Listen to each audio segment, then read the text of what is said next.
Isang mapagpalang araw na naman nga sa inyo guys. So for today's video, update tayo sa mga kalapate. So matagal tayong hindi nakapag-video. So update ko kayo kung ano yung mga nangyari dito at yung sinampangan natin. So ito, mga stock bird natin. Tapos yung isa nating tropa, yung kadikit nating tropa, hindi na naman nakakapag-ibon. Kaya yung masili, yung red masili, nasa akin na naman. So kung napansin nyo, may isa tayong red masiling nililipad. Ngayon, sinampangan natin. So ito yung tatay niya. Ayan. Tapos, ito in-inbreed natin sa anak niya. Ito lumabas, babae. So pagka binalik ulit natin sa red masili yan, so ewan ko, nag-throwback yata. Naglabas ng blue bar na white feather. Pag binalik natin, halos puro na. Kasi yung anak niya, nanganak. Tapos yung anak nito, ibabalik ulit natin doon. So gandang pang-stock na nun kung sakaling mag-breed tayo. So sabi nga sa akin, ialok ko raw, palit manok na lang daw. Kaso nanghihinayang naman ako kung palit manok lang. Pagka ano, tayo na magpapalit ng manok. So nanghihinayang tayo kasi titingnan natin ano, magbi-breed pa tayo na magbi-breed kasi ilan lang na breed ko niyan eh. So titingnan natin kung magmamana sa tatay. So mainam kasi yung tatay niyan, talaga speed bird. So 33 pulling winner yan. North Summer Race. Summer Race. Kasi derby na, pinupuling pa rin, nananalo pa rin sa pulling. So yan. Yan yung update natin sa breeder nga natin na meron tayo na dagdag na bagong breeder ulit. So masili. So inbreed masili saka yung masili nga na original. So yun, update ko kayo dito sa loft nga natin. Yung loft nga natin, nilagyan natin ng ganito. Kasi may mga makukulit pag dumapo rito, papapasukin natin. Umu-over pa sa bubong. So paikot-ikot pa tayo, kaya ginawa ko, nilagyan ko na ng harang yung ibabaw. Para kung sakaling dumapo dito yung kalapate, kakawayanin na lang natin. Diretso pasok na. So madali tayo. Kasi pagka derby na, obligado. Minuto, segundo, sayang.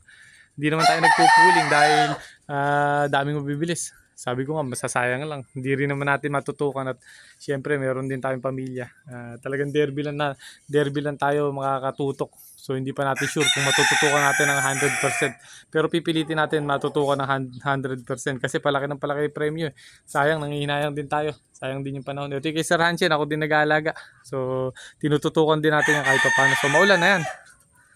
So advantage naman ng ganitong loft nga natin, hindi na babasa yung lapag. So healthy yung mga young bird nga natin. So ayan, kompleto na yung south young bird nga natin. Ayan, oh. Puro naka double band dyan mga boss, mga bossing. Ayan. BBC, GRPC, CLRPC, BFRC. So yun, kompleto. So sabi ko nga sa inyo, yung tatlong sinasampa natin, yung pang-4, pang-5 toss, hindi natin isasampa yung pang-motivate nga natin, young bird to sa GR. So hindi natin sinampa kasi yung dalawang babaeng nilalaban natin ngayon, sinampa natin para ma-motivate kasi medyo magluluko yun pag nawala yung barako. So hindi natin sasampa muna. Ayan, paronda lang yan sa GRPC yan, young bird. So nagsampa nga tayo kahapon. San Jose yata tos. So or gawing Pangasinan. So hindi ko bigla naman umulan dito. Kaya nangyari, yung club natin nag-abiso yung CLRPC na ang gagawin nga nila, hihintayin daw umaraw. So hihintayin naman yung araw. Mukhang hindi naman aaraw. Pero kung di daw aaraw, iuwi daw tapos pakakainin. Bukas na lang pawawalan. So ayan, ganda nung loft nga natin pagka ganyan, kahit maulan. So hindi sila nababasa. Kahit yung lapag nila, kung napansin nyo, screen na ilapag natin, kahit pa paano, kahit lumakas yung ulan, hindi nababasa pa rin yung screen. Ibig sabihin talagang dry na dry yung loft nga natin. So makakaiwas tayo sa stress ng ibon kasi pagka laging naaapakan ng ibon, puro basa, lalamigin yan, magkakasakit. Kaya gagawin natin, ayan, advantage na natin yan kahit pa paano. So yun sa box birds naman natin, nagpapabili na tayo ng apog para iwas bacteria. So lalagyan natin ng mga apog yan. So bubudburan natin ang apog, kahit yung bee perch natin, bubudburan din natin ang apog para safe. So kung napapansin nyo naman, mga healthy yung mga bird natin kahit mag-uulan na 1 linggo or malulam, basta hindi sila nababasa, healthy yan. Ito yan, kompleto na. So ganda ng mga kondisyon. So mga nangungulog ng ibi oh. So ito bago. Ayan. Ayan bago. Pero halos kapatid din. Isa lang yung breed natin na ano, Edward line. Edward de Guzman line yung binread niya natin. Halos isa lang. Meron tayong nasalit. Ito. Yan. Nasalit. Saka yun. So, yung kapares naman nun, Edward de Guzman line din. Yung crack niya. Tapos, pinares ko sa producer namin ng 2 times north, 2 times south finisher. Producer namin yun.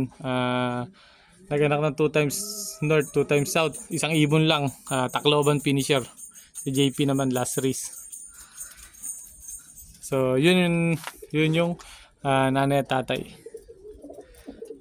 So, magaganda yung condition. So, nasanay ko na rin. 100% iwas overplay nga. Yung nakaraang video na natin.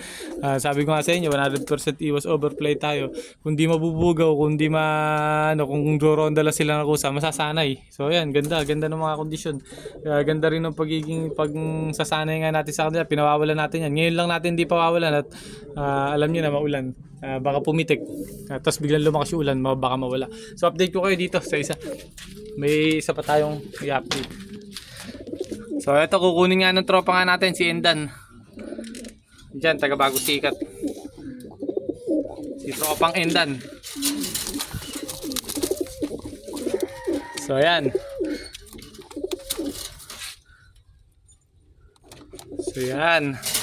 Solid yung makukuha niya na yan.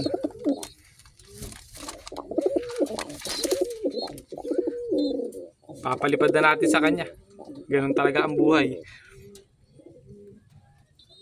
So, tropa nga natin. So, yung mga nasuksukan nga natin, marami tayong nasuksukan ngayong South Race.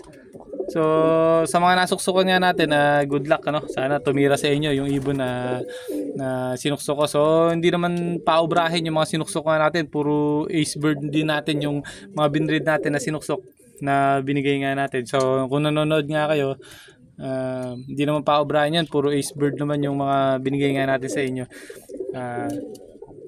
Kumbaga, hindi subukin. So, subukan na rin yung mga linyada, talagang dudulo. So, swerte na lang talaga kailangan natin. Hindi naman natin alam kung ano yung dadaanan ng ibon. Hindi natin alam kung madidisgrasya or kung smash or kung hindi. So, may napatunayan naman yung ibang nabigyan natin talagang dumudulo. Nag-overall naman, ano. So good luck na lang sa lahat ng mga nasuksukan ko. So sa mga hindi ko pa nasusuksukan, PM lang kayo. Hindi, joke lang. Baka malaspag yung breeder natin. So ingat yan. Hanggang dito na lang guys yung video natin. Ingat kayo guys. God bless.